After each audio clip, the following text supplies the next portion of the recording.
વલસાડ જિલ્લામાં સ્થાનિક સ્વરાજની ચૂંટણી માટે ઉમેદવારી પત્રો ભરવાના અંતિમ દિવસના રાજકીય ગરમાવો જોવા મળ્યો છે। વલસાડમાં સ્થાનિક સ્વરાજની ચૂંટણીમાં જિલ્લા તાલુકા પંચાયતની 186 બેઠકો પર ફોર્મ ભરવાની પ્રક્રિયા શરૂ કરાઈ છે। ત્યારે અંતિમ દિવસે જિલ્લા પંચાયતની 36 બેઠકો અને 6 તાલુકા પંચાયતની કુલ પંચાયતની 150 બેઠકો પર ઉમેદવારોએ ફોર્મ ભરવાની પ્રક્રિયા ચાલી રહી છે।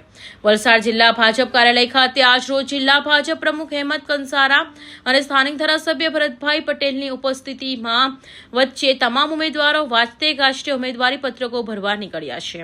નોંધનીય છે કે ભાજપ ઉમેદવારીની યાદી જાહેર કરાતા કાર્યકરો અને દાવેદારોમાં ભારે દોડધામ મચી ગઈ હતી।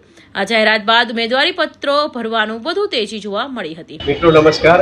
આજે વલસાડ તાલુકા ખાતે જિલ્લા પંચાયત અને તાલુકા પંચાયત વલસાડ તાલુકા મંડળમાં જે કોઈ આવતા હોય ઉમેદવારો તાલુકા પંચાયતના અને જિલ્લા પંચાયતના 9 જિલ્લા પંચાયત અને 32 તાલુકા પંચાયતના સીટના ઉમેદવારોને આજે બધા જ સાથે મળીને ફોર્મ ભરવા જવાના છે। જે તાલુકા પ્રમુખ તેજસભાઈ સૂચના આપી છે। કેટલાક મામલતદાર ઓફિસમાં જશે, કેટલાક તાલુકા પંચાયત કચેરીમાં જશે। હું પણ સાથે જઈશ। ભારતને પ્રમુખશ્રી જિલ્લા પંચાયતના જિલ્લા સંગઠન પ્રમુખશ્રી દરેકને મેન્ડેટ આપશે। એટલે આ કાર્યવાહીમાં બધા જ ઉમેદવારો અહીં હાજર છે। બધા જ ઉમેદવારો સાથે અમે સંયુક્ત બધા જ રીતે ઉમેદવારી પત્ર ભરવા ચાલ્યા છે અને આજે એટલા કોન્ફિડન્સ, એટલા બધા વિશ્વાસુ છે કે દરેક સીટ પર ભારતીય જનતા પાર્ટીનો વિજય થવાનો નિશ્ચિત છે અને બધા ઉત્સાહને આપણે વધાવીએ અને દરેકને આ તબક્કે શુભેચ્છા આપું છું। આભાર। ભારત માતા કી જય। મારું નામ જિગીત્સાબેન દીપક કુમાર પટેલ, હું દિવેટ ગામના રહેવાસી છું। તાલુકો જિલ્લો વલસાડ છે। આજ રોજ સ્થાનિક સ્વરાજ્યની ઇલેક્શન વાડી પાનેરા તાલુકા પંચાયતની બેઠક પર મારી ઉમેદવારી નોંધાવી છે અને મને વિશ્વાસ છે કે બધાના સાથ અને સહકારથી હું જંગી બહુમતીથી જીતીશું। વલસાડ જિલ્લાને સ્થાનિક સ્વરાજ્યની ચૂંટણી સંદર્ભે આજે ફોર્મ ભરવાનો આખરી દિવસ છે। ગઈકાલે પણ અમારા જે કુલ 6 તાલુકા પંચાયત, એક વાપી મહાનગરપાલિકા અને એક ઉમરગામ નગરપાલિકા અને 36 વલસાડ જિલ્લા પંચાયતની સીટ છે। આની અંદર ગઈકાલે જ અમે લગભગ 70% જેટલા ફોર્મો તો ભરી દીધા હતા। આજે ફોર્મ ભરવાનો છેલ્લો દિવસ છે।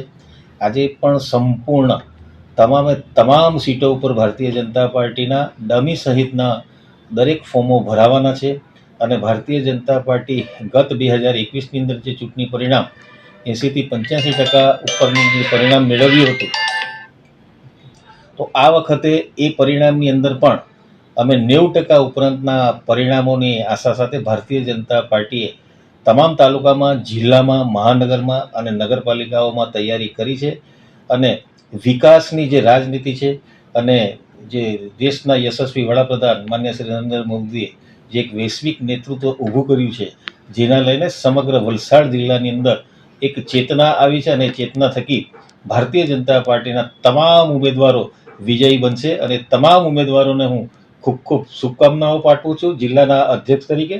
આમ વલસાડની જનતાને પણ સારા ઉમેદવારો મળશે એવી દરેક વલસાડની જનતાને પણ હું ખાતરી આપું છું। હા, ખાસ કરીને જે રીતે તમામ બેઠકો ઉપર ભાજપનો જ કબજો છે, એટલે શું ભાજપનો કબજો યથાવત રહેશે? ભાજપનો 6 તાલુકા પંચાયત, એમાં એક વાપી તાલુકાની જગ્યાએ કપરાડામાંથી નાના પુંડા છૂટો તાલુકો બન્યો છે। એટલે કે વાપી તાલુકાની જગ્યાએ નાના પુંડા નવો તાલુકાની રચના છે। એટલે આમ 6 તાલુકામાં ગઈ વખતે જે અમે વિજય હાંસલ કર્યો હતો એના કરતાં વધુ વિજય હાંસલ કરીશું। અમે ગઈ ફેરી પણ 38માંથી 36 જિલ્લા પંચાયતની સીટ મેળવી હતી। આ વખતે અમે 36 સીટ છે તો 36 સીટ ભારતીય જનતા પાર્ટીની આવે એવી અમે વ્યૂહરચના અને રણનીતિ બનાવી છે। તે જ રીતે વાપી મહાનગરપાલિકાની અંદર પણ કુલ જે 52 સીટો છે એ 52 સીટોની અંદરથી પણ અમે મેક્સિમમ સીટો ભારતીય જનતા પાર્ટીની આવે એ જાતનું પ્લાનિંગ અમારું થઈ ગયું છે અને ઉમરગામ નગરપાલિકાની અંદર પણ ગઈ વખતે 28માંથી 21 આવી હતી। આ વખતે 28માંથી 28 સીટ જીતવાની રણનીતિ અમે બનાવી દીધી છે। Bureau report, Hind TV news, Surat.